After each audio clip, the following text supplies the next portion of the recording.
ನಮಸ್ತೆ ಎಜಿ ನ್ಯೂಸ್ಗೆ ಸ್ವಾಗತ. ಆರ್ಸಿಬಿಯಲ್ಲಿ 11 ಜನ ದುರಂತಕ್ಕೆ ರಾಜ್ಯ ಸರ್ಕಾರವೇ ನೇರ ಹೊಣೆ ಎಂದು ಆಗ್ರಹಿಸಿ ಮನವಿ ಸಲ್ಲಿಕೆ.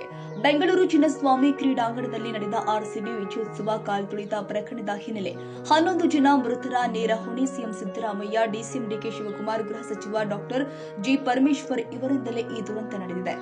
ವೀಕ್ಷಕರೇ, ಸಿಎಂ ಅವರು ಯಾವುದೇ ಪೊಲೀಸ್ ಅನುಮತಿ ಇಲ್ಲದೆ ರಾಜ್ಯ ಸರ್ಕಾರ ತರಾತುರಿಯಲ್ಲಿ ತಮ್ಮ ಸ್ವಾರ್ಥಕ್ಕಾಗಿ ಸಿಎಂ ಸಿದ್ದರಾಮಯ್ಯ ಅವರು ಸಿಎಂ ಆರ್ಡರ್ ಎಂದು ಹಿರಿಯ ಪೊಲೀಸ್ ಕಮಿಷನರ್ ಬಿ ದಯಾನಂದ ಅವರಿಗೆ ಒತ್ತಾಯಿಸಿ ಆರ್ಸಿಬಿ ವಿಜಯೋತ್ಸವ ವಿಧಾನಸೌಧ ಮುಂದೆ ಅದ್ದೂರಿಯಾಗಿ ಆಚರಿಸಿದ ಹಿನ್ನೆಲೆ ದುರಂತಕ್ಕೆ ಕಾರಣೀಭೂತರಾದವರು ಸಿಎಂ ಸಿದ್ದರಾಮಯ್ಯನವರ ಸರ್ಕಾರ.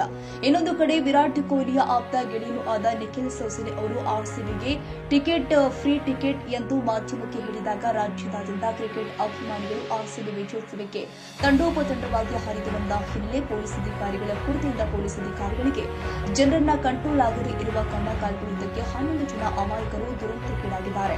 ಹೌದು ವೀಕ್ಷಕರೇ, ವಿರಾಟ್ ಕೊಹ್ಲಿಯ ಆಪ್ತ ಗೆಳೆಯನಾದ ನಿಖಿಲ್ ಸೋಸಲೆ ಅವರು ಸಿಎಂ ಸಿದ್ದರಾಮಯ್ಯ, ಡಿಸಿಎಂ ಡಿಕೆ ಶಿವಕುಮಾರ್, ಗೃಹ ಸಚಿವ ಡಾಕ್ಟರ್ ಜಿ ಪರಮೇಶ್ವರ್ ಇವರೆಲ್ಲರೂ ತಮ್ಮ ಸ್ವಾರ್ಥಕ್ಕಾಗಿ ಆರ್ಸಿಬಿ ವಿಜಯೋತ್ಸವ ಆಚರಣೆ ಮಾಡಿಕೊಂಡು ತಾವು ಮಾಡಿರುವ ತಪ್ಪಿಗಾಗಿ ಕೊನೆಗೆ ಬೆಂಗಳೂರು ನಗರ ಪೊಲೀಸ್ ಕಮಿಷನರ್ ಬಿ ದಯಾನಂದ ಸೇರಿ 5 ಮಂದಿ ಅಧಿಕಾರಿಗಳನ್ನ ಅಮಾನತು ಮಾಡಿದ ಆದೇಶವನ್ನ ಕೂಡಲೇ ರದ್ದುಗೊಳಿಸಬೇಕು ಅಂತ ಎಂದಿನಂತೆ ಕಾರ್ಯನಿರ್ವಹಿಸಲು ಅನುಮತಿ ಕೊಡಬೇಕು ಅಂತ ಒತ್ತಾಯಿಸಿ ರೈತರ ಹಕ್ಕು ಕರ್ನಾಟಕ ರಾಜ್ಯ ರೈತ ಸಂಘದ ರಾಜ್ಯ ಉಪಾಧ್ಯಕ್ಷ ಅಂದಪ್ಪ ಕೋಡೂರ ಹಾಗೂ ಕೊಪ್ಪಳ ಜಿಲ್ಲಾಧ್ಯಕ್ಷ ಬಸವರಾಜ್ ಎಸ್ ಹೂಗಾರ್ ಇವರ ನೇತೃತ್ವದಲ್ಲಿ ಕೊಪ್ಪಳ ಜಿಲ್ಲಾಧಿಕಾರಿ ಮೂಲಕ ರಾಜ್ಯಪಾಲರಿಗೆ ಮನವಿ ಸಲ್ಲಿಸಲಾಗಿದೆ. ವಿರಾಟ್ ಕೊಹ್ಲಿ ಅವರ ಗೆಳೆಯನಾದ ನಿಖಿಲ್ ಸೋಸಲೆ ಅವರು ಇವತ್ತು ಬೆಂಗಳೂರು ಆರ್ಸಿಬಿ ತಂಡದಲ್ಲಿ ನಡೀತೆ ಅಂದ್ರೆ ಇವತ್ತು ಅಗದಿ ತಮ್ಮ ಆರಂಭ ತಮ್ಮ ಗೆಲುವಿಗಾಗಿ ಒಂದು ಖುಷಿಯಿಂದ ಟಿಕೆಟ್ ಫ್ರೀ ಆಯ್ತು ಅಂತ ಹೇಳಿಬಿಟ್ರು. ಅವರು ಫ್ರೀ ಅಂತ ಹೇಳಿದ ಕಾರಣಕ್ಕೆ ಇವತ್ತು ಇಡೀ ತಂಡ ಎಲ್ಲ ರಾಜ್ಯಾದ್ಯಂತ ಎಲ್ಲ ಕಡೆ ಜನ ಒಂದು ಗಟ್ಲಾಗಿಬಿಡ್ತು. ಗಟ್ಲಾಗಿ ಇವತ್ತು ಇವರು ಏನು ಮಾಡ್ತಾರೆ, ಸರ್ಕಾರ ದಿಢೀರನ ಒಂದು ಹುಮ್ಮಸದಿಂದ ನಾವು ವಿಧಾನಸಭೆದಲ್ಲೇ ನಾವು ಕಾರ್ಯಕ್ರಮ ಇಟ್ಟು ಆಯೋಜನೆ ಮಾಡಿದ್ವಿ, ಅಲ್ಲಿ ಬರ್ರಿ ಅಂತ ಹೇಳಿಬಿಟ್ರು. ಇವ್ರಿಗೆ ಸೇಮ್ ಆರ್ಡ್ರ್ ಆಗೈತಿ. ಈಗ ಪೊಲೀಸರು ಸಿಬ್ಬಂದಿ ಏನೈತಿ, ಬ್ಯಾಡ್ರೆ ನಮ್ಗೆ ಸಮಯ ಕೊಡಿ ಅಂದ್ರೆ ಸಮಯ ಕೊಡದಾರ್ದಾನ ಸೇಮ್ ಆರ್ಡ್ರ್ ಅಂತ ಹೇಳಿಬಿಟ್ರು. ಸೇಮ್ ಆರ್ಡ್ರ್ ಅಂದಾಗ ಇವ್ರಿಗೆ ಪೊಲೀಸ್ ನಿಯೋಜನೆ ಮಾಡೋಕ್ಕಾಗಲಿಲ್ಲ. ಕಾಲು ತುಳಿತೆಯಿಂದ 11 ಮಂದಿ ಸತ್ರು. 11 ಮಂದಿ ಸತ್ರು ಅಂದರೆ ಅವ್ರ ತಪ್ಪಲ್ಲ, ಏನು ಇವತ್ತು ಒಂದು ಪೊಲೀಸರು ತಪ್ಪಲ್ಲ, ಅಧಿಕಾರಿಗಳ ತಪ್ಪ, ದಯಾನಂದ ಆನಂದ ತಪ್ಪಲ್ಲ.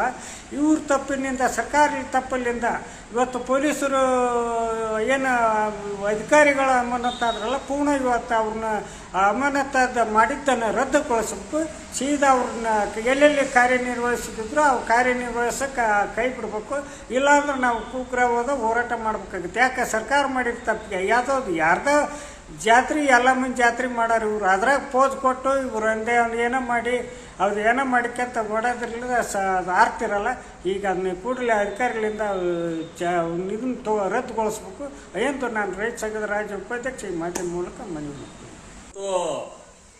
ಆರ್ಸಿಬಿ ತಂಡದ ಕ್ರಿಕೆಟ್ ಆಟದಿಂದ ಇವತ್ತು ರಾಜ್ಯದಲ್ಲಿ ದೊಡ್ಡ ಅನಾಹುತ ಸಂಘಟನೆ ನಡಿಬೇಕಾಗೈತಿ. ಯಾಕೆ ನಡೀತು ಅಂತಂತಂದ್ರೆ ಇವತ್ತು ಆರ್ಸಿಬಿ ತಂಡದವರು ಕ್ರಿಕೆಟ್ ಆಡ್ಬೇಕಾದ್ರೆ ಯಾವ ಪರ್ಮಿಷನ್ ಇಲ್ಲದ ಕ್ರಿಕೆಟ್ ಆಟ ಆಡಿದ್ರು. ಅದು ಒಂದು ತಪ್ಪು. ಎರಡನೇದ್ದು ಸಿಎಂ ಸಾಹೇಬರು ಇವತ್ತು ಕ್ರಿಕೆಟ್ ಸ್ಟೇಡಿಯಂನಿಂದ ದಿಢೀರನ್ನೇ ಇಲ್ಲಿ ವಿಧಾನಸೌಧ ಮುಂದೆ ಸನ್ಮಾನ ಸಮಾರಂಭ ಇಟ್ಕೊಂತು. ಆ ಸನ್ಮಾನ ಸಮಾರಂಭವನ್ನು ಪೊಲೀಸ್ ಅಧಿಕಾರಿಗಳು 2 ದಿವಸ ಮುಂದೆ ಹಾಕ್ರಿ, ನಮಗೆ ಪೊಲೀಸ್ ಬಂದೋಬಸ್ತ್ ಕೊಡಕ್ಕೆ ಹೆಚ್ಚುವರಿ ಪೊಲೀಸರನ್ನ ಕರೆಸ್ಬೇಕಾಗತ್ತ. ಅದಕ್ಕೆ ನೀವು ನಮಗೆ 2 ದಿವಸ ಟೈಮ್ ಕೊಡ್ರಿ ಅಂತ ಕೇಳಿದಕ್ಕೆ ಇದು ಸಿಎಂ ಆದೇಶ ಅಂತ ಹೇಳಿಕಾಟ ನೀವು ಅವ್ರಿಗೆ ಗದರಿಸಿದ್ದರಿಂದ ಅದು ಪೊಲೀಸರು ಬಂದೋಬಸ್ತ್ ಮಾಡೋದಕ್ಕೆ ಸ್ವಲ್ಪ ಪೊಲೀಸ್ ಬಂದೋಬಸ್ತ್ ಕಡಿಮೆ ಆಯಿತು, ಅಲ್ಲಿ ಕಾಲು ತುಳಿತಾಯಿತು. ನೀವು ತಪ್ಪು ಮಾಡಿ ಪೊಲೀಸ್ ಅಧಿಕಾರಿಗಳನ್ನ ಯಾಕ್ರಿ ಅಮಾನತ್ ಮಾಡಿದ್ರಿ? ನೀವು ನಿಮ್ಮ ತಪ್ಪು ಪೊಲೀಸರಿಗೆ ಹಾಕಕ್ಕೆ ಹೋಗ್ಬೇಡ್ರಿ.